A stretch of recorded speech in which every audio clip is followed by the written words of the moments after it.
Welcome back to the Practical Spirituality Podcast. We are so excited to have you on this journey with us, where we explore all elements of mind, body, emotions, and soul through the lens of everyday life. In this week's episode, we dive into one of spirituality's most talked about topics, consciousness. Hi, Gareth. Hello, Kim. How are you this evening? Interesting question. So, I guess to give a bit of context from the very start is that on this particular episode, we were planning and are planning to talk about the subject of spiritual consciousness. So even on the run up to this episode, myself and Kim decided that we would actually pull out a few books from our bookshelves and dust them off, and starting to remind ourselves of how different authors or different people in general will talk about spiritual consciousness. And I think that was a very interesting journey for both of us, to say the least, because it's been so long since we picked up these books. And of course, with myself, with Michael, with your experience and how we work with clients, I guess we talk about the subject very differently now than to when we first started exploring spiritual consciousness ourselves. So what was your experience over the last 12 to 24 hours of what you found and what it brought up in you? It brought up a lot of frustration in me. And so I started to look through quite a few of the books that I had and that you and I both share. And I just got to the point where at one point I threw one of the books across the room because it was like, it makes no sense at all. It doesn't compute to anything that I know in my own experience. I kind of understand what this particular person is trying to say, but why does it have to be so confusing?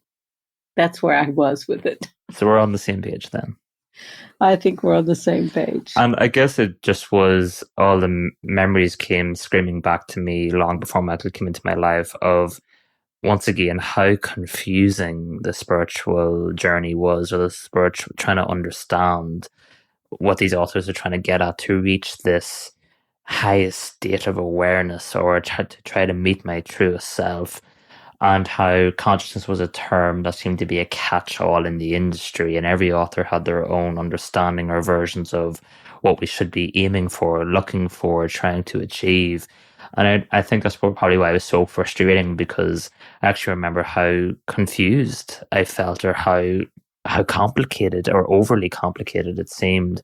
And I guess even the last number of years since Michael has come through for me, and even in working with clients, how much more simplified it is now, and much more tangible it is now. And so it's just kind of strange, I guess, now looking back and reading through some of these old books, that I guess of what we put ourselves through in trying to get into that flow with our true selves, or with ourselves, or with life. It definitely wasn't the simplest of way of going about it, now looking back. It certainly wasn't. And so as somebody who was trying to walk away from the way that I was raised and organized religion and the terminology that was used in that, then looking to so many of these spiritual books and spiritual teachings and only becoming more confused, for me, I had to throw a lot of it out the window and go back to what I internally knew. Yep. Like there was this inner knowing that was like, this isn't making sense to me. I'm just going to stick with this thought process that I have. So did you have that experience after Michael? Yeah, because it actually just got rid of a lot of the clutter, I would say, that wasn't necessarily relevant anymore to me in my journey at that point. And I think that's where everyone, of course, is different, because we take and cling on to different elements from different books, as we would have talked about before, or different understandings that are meant to resonate with us at that time in our lives. But as we go through the journey, it's still interesting to me of what we are allowed to and are willing to let go of, even logically, as time goes forward, that changes the relationship or the flow that we have with ourselves, or is continuously getting redefined as we go through our journey, but is not the definition of growth. Is kind of the point of allowing ourselves to do that, but also not clinging on to anyone's one understanding of consciousness or spirituality or anything like that, because after a given period of time, that's what actually makes the journey somewhat limited in my experience. So it's great to be exposed to it, but as we would have talked about in previous episodes, it's also important when to redefine it and sometimes even completely let it go. of what some of those definitions were given to you. Absolutely. And so why don't we talk about what we both came up with in terms of, for tonight, talking about what spiritual consciousness is. Yeah, because I think that's what's interesting from brainstorming a little bit. And to put it simply, is that from what we take from these different authors is that they talk about spiritual consciousness as being the highest state of awareness and basically transcending the physical body and the thinking mind completely. And I know in our previous episode we did discuss the topic or the subject of "you are not your mind," is where we did go into a lot of interesting details of questioning the mind on any of our given spiritual journeys. But I think this is why, in particular, spiritual consciousness is interesting, because I think it covers a lot of ground in how a lot of authors actually approach the subject. So what I mean by that is that, and why it can be such a confusing subject for people, especially if you're an avid reader, is that it can, this is obviously trying to put it simply, but it can cover 6 different main areas that you and I have found by even doing this a bit of research. So people do call it in the sense of like universal awareness. It covers the true self. It covers oneness. It covers spiritual enlightenment and spiritual awakening. People mention it in the source of creation. Then people also talk about it as in it's the element of being a present or present moment awareness, as you would talk about, or just being. So I think in this spirituality sense, spiritual consciousness is a huge catch-all for a lot of different key subjects or topics when it comes to spiritual understanding or spiritual growth. So therefore, when people just talk about spiritual consciousness, I think that's why it's confusing, because it means a lot of things to a lot of people and covers a lot of ground. I agree with that.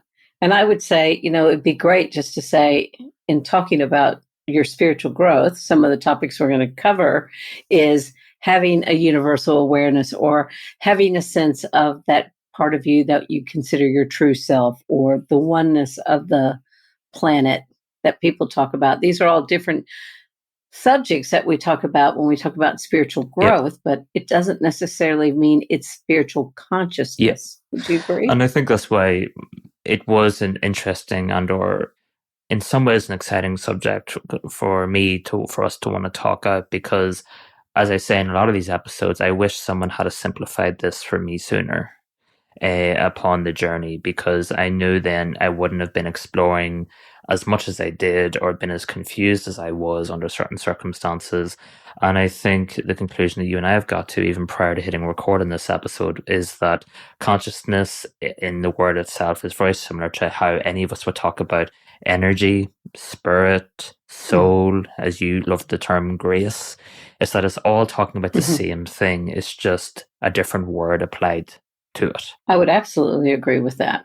Absolutely. So that's why even when I was doing writing or brainstorming, even for my own material in the past, I'd often say that anytime I pick up a new book, even, and they were talking about consciousness, in my own head, I would say, for me, conscious equals energy. So when they're talking about consciousness, they're talking about universal energy, they're talking about spirit, they're talking about soul. And suddenly when I started applying that translation in my head, I could actually understand what the author was talking about. Whereas when they were just using the term consciousness, it's as if my brain couldn't actually take it all in of what they were talking about, because it meant so many things to me from all the information I'd taken in prior. And that's especially the case, especially if you've been exploring consciousness and source of the mind in psychology, or the mind in general, of, the conscious mind, the subconscious, the superconscious. So it just has so many definitions. And I think that's why it needs to be simplified so much more. And then I actually think we can process a lot more of the information to benefit and grow from it faster and better for ourselves. See, I agree. And I'm also one of those people that like to simplify. So as you said, I like to call source or creation grace. And so for me, I had to substitute the word grace in there. And when I think about consciousness, I think about awareness. Well, I would say, of course, my soul is aware. Of course, energy is aware. Of course, grace is aware. Whatever terminology you want to use, of course, there is an awareness of that. And I think that awareness is what drives where we're going on a daily basis, that we don't have to consciously know what that part of us, our soul or grace, has already made a decision on. We don't have to consciously know that, because I think the misconception that happens is a lot of people think if they reach that state of awareness or that state of consciousness, spiritual consciousness, that they then can change the trajectory of their path. I don't think that that's necessarily true. I think that's why it's always interesting exploring how different authors or speakers actually speak about the subject of spiritual consciousness, because it does give us new exposure and new information of how it works for them. But as we talked about in previous episodes, it doesn't mean that that'll always work for us. But I think part of the problem, as we talked about before, is that we constantly are trying to make something stick when it doesn't, or if something confuses us, we don't actually take a step back and go, maybe it just doesn't, the shoe doesn't fit, or maybe it's actually not what we need right now. And when it comes to that version of the 6 different elements of how spiritual consciousness is talked out, I think you and I will always say is that yes, please go explore it, please go understand it, question it, do all of those kind of things. What I wish we had have known sooner is how it keeps coming back to the simple understanding that it also has to come back to you, yourself, and your own journey and the experiences that you've gone through in mind, body, emotions, led by the soul. And I know that is the pattern of the simple messaging that we keep coming back to in a lot of episodes and a lot of these subjects. But I think that's the beauty in its simplicity, is that it keeps coming back to very simple steps or simple laws or rules or whatever you want to call it, quite frankly. Whereas anytime I went into any of these books and they talked about consciousness, it just felt way too overwhelming, or an over solution, I actually want to say, for what my needs were at that given moment in time, which is how do I reconnect or connect with me in my own life of what I went through, and what does that mean for me moving forward.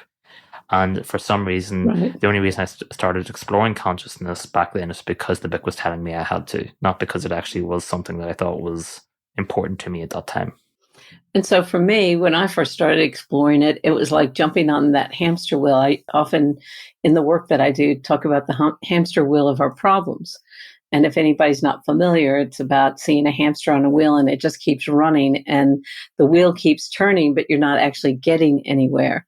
And that's what it felt like for me, because it felt like this never ending journey that I'm never going to get to. Because if we take the very basic of the definition that they're saying, transcending the physical body and the thinking mind. Well, my personal belief, and guys, you don't have to take on my belief, and I could be very wrong, and I'm open to admitting that. But if I transcend my physical body and my mind, I'm probably not going to be here anymore, am I? Like, that what I'm here to have this physical experience from what I understand. And so are there moments when I need to quiet my mind? Are there moments when I need to be at peace with whatever is happening in my body? Absolutely.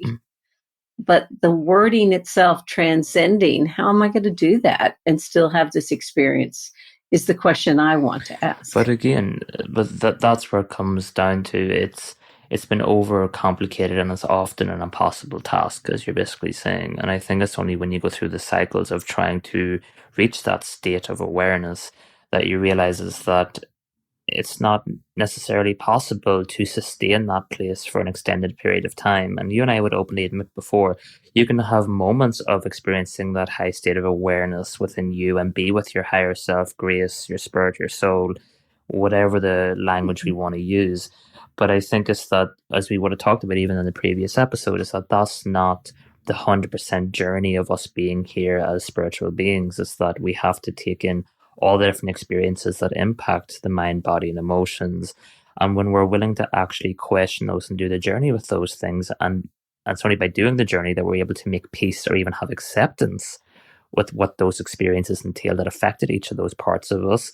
That's actually being in a state of flow or having an awareness of why it was meant to happen. And to be in those circumstances, then you can be with the energy, you can be with the spirit, you can be with your soul, you can be with spiritual consciousness. And that's what it's actually about. But trying to jump to that state, or trying to do that by ignoring the realities of what it means to be human, it's never something that I've seen to give myself or others a lot of results or dividends in trying. I would agree. And one of the things that I want to say to that is, I had quite a few spiritual experiences when I was younger. Did that transcend? Did that mean I wasn't an addict? Did that mean I stopped drinking? Nope. Did that mean even when I did stop drinking and stop using and stop doing all of those things, did everything automatically smooth out? And I had quite a few spiritual experiences. They helped me understand certain things, but they certainly didn't change everything in my life. It wasn't until I turned around and stopped trying to seek something.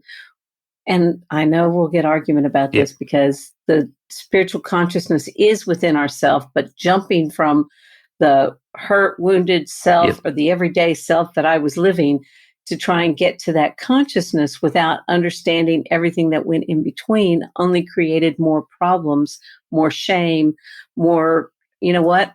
See, I told you I was broken. But I think it's the fact that we were even shown for a second that a silver bullet exists is actually part of the problem, because as we're saying is that can you get to that spiritual consciousness or that state of high state awareness and connected with your true self or whatever the statements might be? Absolutely. But in order to get in touch with that part of you, as the books would talk about, you have to be willing to play a ball with actually understanding why your spirit chose to have these experiences to put you on the spiritual journey. You can actually be reading the contract as it unfolds with your spirit, as long as you're actually able to process the experiences that have already happened to your mind, body, emotions, and then you'll find yourself in a state of flow with life. I know it's a bit of a mouthful.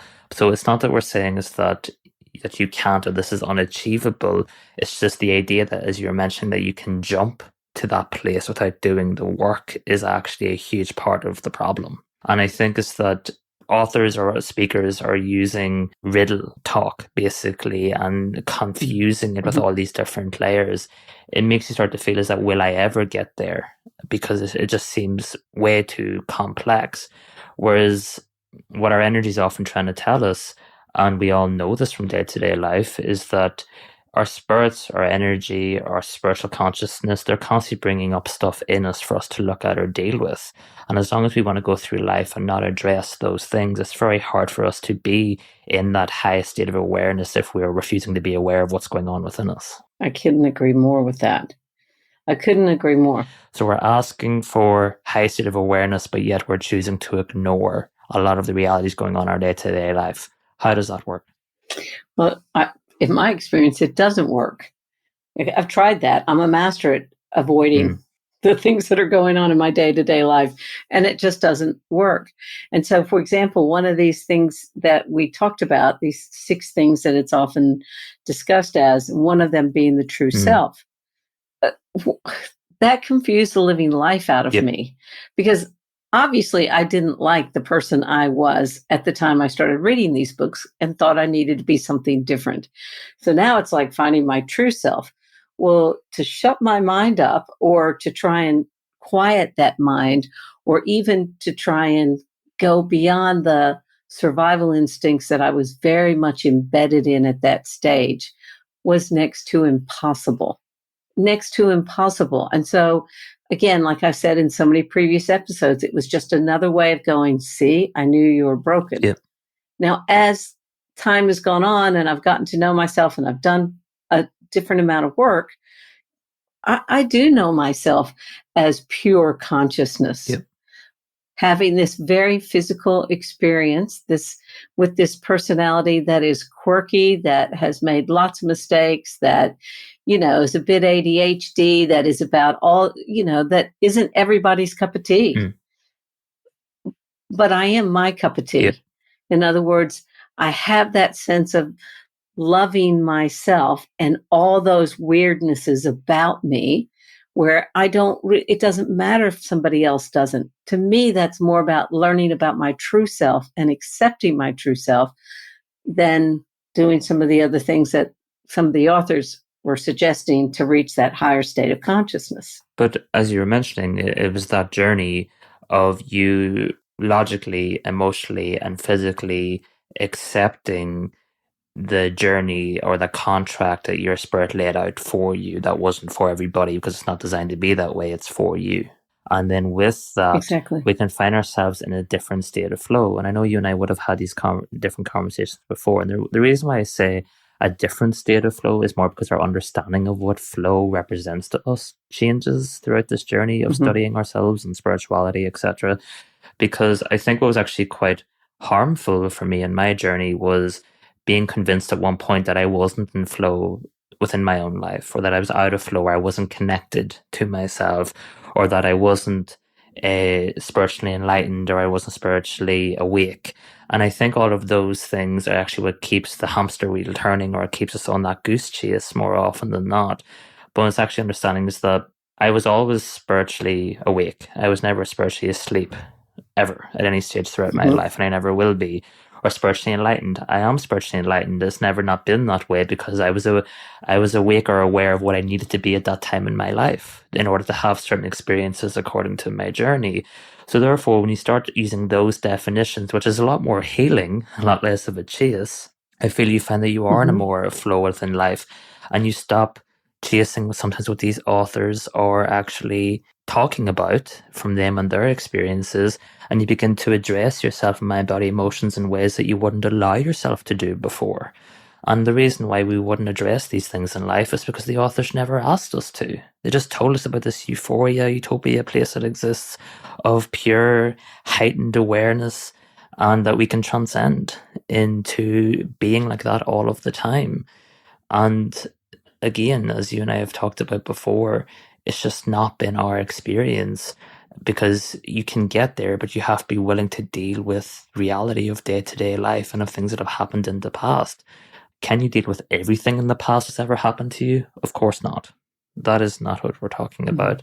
It's that, but there are always particular key events that have happened in our lives that maybe we still don't fully understand in mind, body, emotions, that we still need assistance to process. And a lot of those experiences still define or navigate how we make decisions in our day to day lives at the moment. And often, by allowing ourselves to go and explore that in whatever way that looks like, and we start to actually feel a peace and acceptance in a way that we couldn't before. As you were talking, what just kept flashing in front of my face is, my entire life, I've always had a sense of connection to something greater than Yep, myself. That is the best way that I can say it. I get that that might have been my true self, my higher self, my spiritual consciousness, whatever terminology you want to use, grace, my yep, soul, spirit, energy, always connected to that, was very aware of that connection. So as my life went on, and there were lots of terrible things that yep, happened, and it felt like every time that I, would get my head above water and I'd get slam dunked again, as I have said so many times on this program, feeling like I'm doing it yep, wrong until that moment, that someone sat in front of me and they needed help in a certain way. And the light bulb in my head just exploded, that it was like, oh, thank goodness I had every single one of those experiences, because without those, I would not be able to give the person the correct. assistance and the understanding that they needed in that moment Mm, without those experiences. And so if I had been able to transcend or jump and skip all those experiences, I wouldn't have been there. I wouldn't have been ready for that. I wouldn't have been able to help that particular person. Does that make sense? exactly. But, and I think this is what a lot of spiritual, as we would have talked about in the previous episode, a lot of people use spirituality to escape reality. And I think it's that the idea of being able to transcend past a lot of these experiences, of course, it sounds amazing in theory, because I'm saying is that if we've never been taught of how to process these experiences that have happened in our past, then it's not going to be something that we're going to actively want to dive into. We're going to want to, because we don't see the purpose of why we would go there. We don't see the benefits of how it would help us or the people around us. And it's therefore, but in my experience and working with people, is that as you go on the spiritual journey, it just keeps bringing you back to this reality that these experiences have happened and they have to be explored and they have to be understood, because the people around you and the parts of us inside, they're going to continue bringing it up nonetheless, because that is part of the spiritual journey. I agree wholeheartedly. And the other thing that comes to mind, and one of these things that we're talking about in the 6 subjects that are usually spoken about with this, is the enlightenment and the awakening. I can't tell you how many people come to me and go, their greatest fear is of failing. They don't want to fail. Yet everything I know about becoming who you're meant to become is about failing and overcoming that failure. Even some of the greatest successes on the planet will talk to you about how many times they failed. And so we are so conditioned that we have to get it right, or we have to do it a certain way, that so many people are absolutely frightened of making that mistake, or not getting it right, or making the wrong decision, or failing at this spiritual awakening or this spiritual enlightenment, or however you want to say it. And the only way I think we can actually fail at it is if we actually refuse to turn our spyglass inward and understand these experiences. That's my definition of moving through this spiritual journey that we're on. But as we would have talked about, it's the fact that we keep conditioning the spiritual journey that we're on is actually what makes it a very tough journey. Because we keep having these expectations or these perfectionisms of how it should feel like, what we should or shouldn't be thinking or not thinking at all, quite frankly, or we shouldn't be feeling all of these emotions. So I feel it's that a lot of us are trying to experience spiritual awakening, spiritual enlightenment, or even reach that highest state of spiritual consciousness, but by trying to avoid every part of us that makes us human.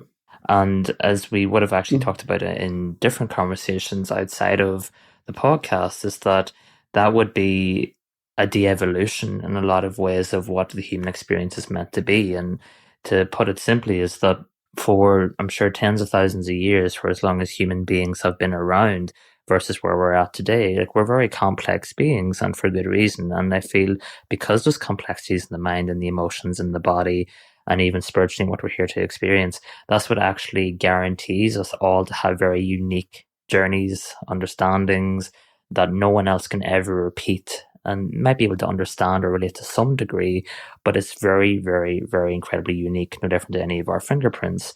And the idea is that we have to go back to a place of one state of spiritual consciousness where we're all the same would be a de-evolution of what it actually means for an energy or spirit to come here to experience what it means to be human. So this is why I think actually an understanding spiritual consciousness is by being able to allow yourself to get into a flow of accepting the messiness at times of mind, body, emotions, and why it is designed to be that way. And to me, that is spiritual consciousness, which is energy, of understanding why the energy flows that way in each of us, and why there are bumps in the road in mind, body, emotions, and why it is designed to be that way.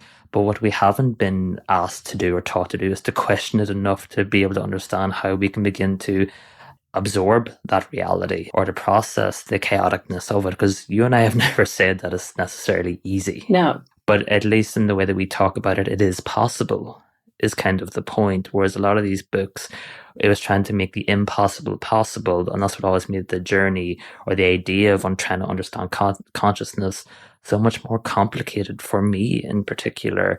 So to see Michael come into my life and to actually simplify it all quite a bit, or simplify a lot of these books, and I know as we talked about at the start of this episode, it was is an interesting journey for both of us to see the frustration, I guess, that we both experience when reading these books.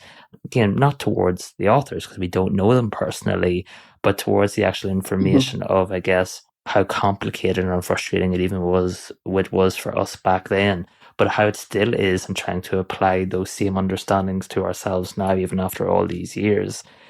I absolutely agree. And so I keep wanting to come back to, like when we first started, we talked about in a spiritual context, that consciousness is that highest state of awareness. So what I would like to simplify it right back to is, in each moment, the more aware we are of who we are, the experiences that we're having, our mind, our body, our soul, our spirit, that is spiritual consciousness. When we are no longer trying to get away from this experience of living the life or who we are, and that we're actually able to be, for lack of a better way of saying it, present with the ups, the The downs, the realities. quirkiness, the faults, the realities of that. To me, that is Yeah, consciousness being more aware. It doesn't mean not having any of those things. It means being aware that they're there for a reason. exactly. It's understanding why they're all part of our journey and the role that they all play. And as we would have talked about in the last episode, you can't dissolve any component of that process. They all play a vital role and a very unique role in all of our own individual journeys. And that does change throughout our own individual lives, but they all have to be respected and understood and explored in their own ways. And again, it's all energy. And I think that's why it's even simplifying it over and over again is that consciousness equals energy. Mm-hmm. And it's that out of these 6 different areas that we had mentioned of universal awareness, the true self, oneness, enlightenment, awakening, course of creation, and presence or being, is that they all play vital components in our ability to get to know Yes. ourselves. Yes. Absolutely. And I think the oneness part of it is one of the ones that is the most misunderstood. Because as we had said earlier, I felt very much at one with other people, like I said, with the UNICEF commercial, and I would cry and I'd be very upset that I had a beautiful life and these children were starving elsewhere. The part of it I didn't understand about oneness as I started to grow was that I thought I was the only person on the planet that was as messed up as I was. I thought I was the only person that felt as insecure as I felt. I thought I was the only person that couldn't figure out this game called life and that everybody else had it all figured out and I didn't. But I think when we really look at oneness in a different way, we go, each of us are having a similar Yeah, experience. It's not the same, but a similar experience to understand ourselves in the same way. So we're not actually traversing it alone. So I think, like you said, all 6 of these components are extremely important.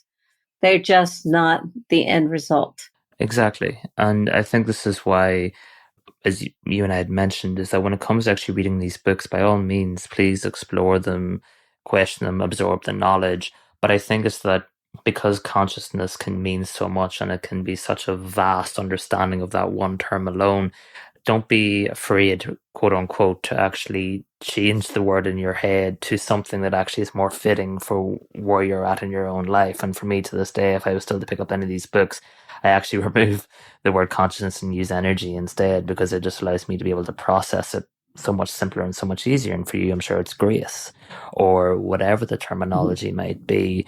But it's that you and I both know the beauty in spirituality is its ability to keep coming back to its simplicity. Well, I was told a long time ago by a very wise teacher that anything that is of the spiritual realm is usually quite Mm, simple.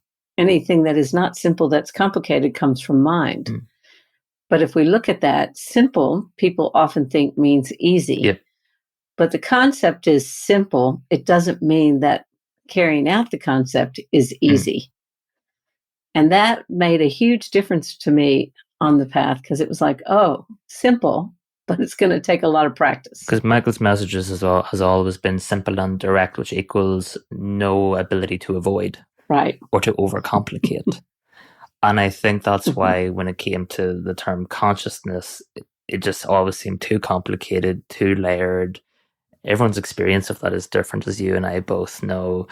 But I think that's why I was eager to actually talk about this subject a little bit. I know we touched on elements of it on this particular episode, but in making sure that if elements of what you're studying or reading regarding spirituality comes across too complicated or confusing, then you trying to stay with it or trying to study it harder, it's not going to necessarily make it easier as time goes on. And it's actually about knowing when to walk away and or to find a simpler version of spirituality or a different author or something else that actually resonates with you in a different way.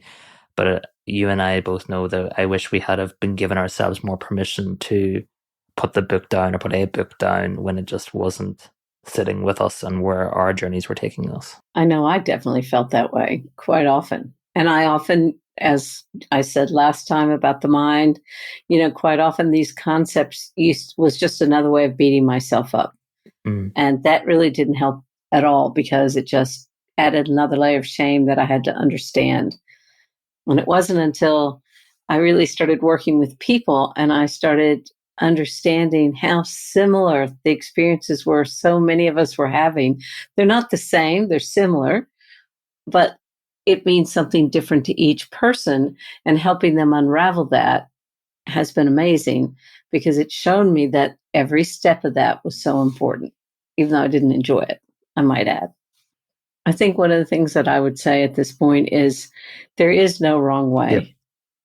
Whatever way is working for you is the right way.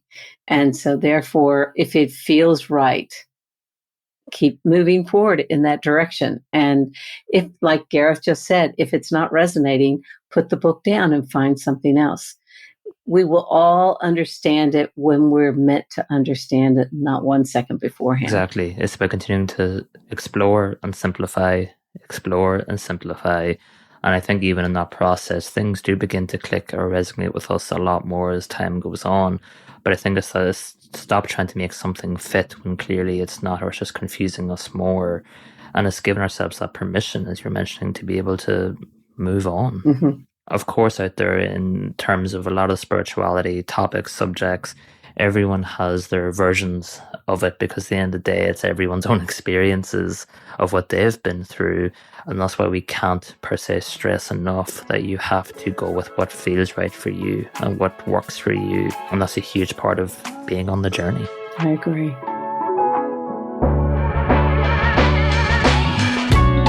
Thanks so much for listening. We hope you enjoyed this episode. If you would like to explore these topics more with us, please go to www.patreon.com/Practical Spirituality Podcast. Not only will that help us keep producing these shows, but you'll also get advance access to each new episode, the opportunity to ask questions directly of Gareth and I, input into what topics we will cover on the show, access to exclusive content not available anywhere else. See you over on Patreon.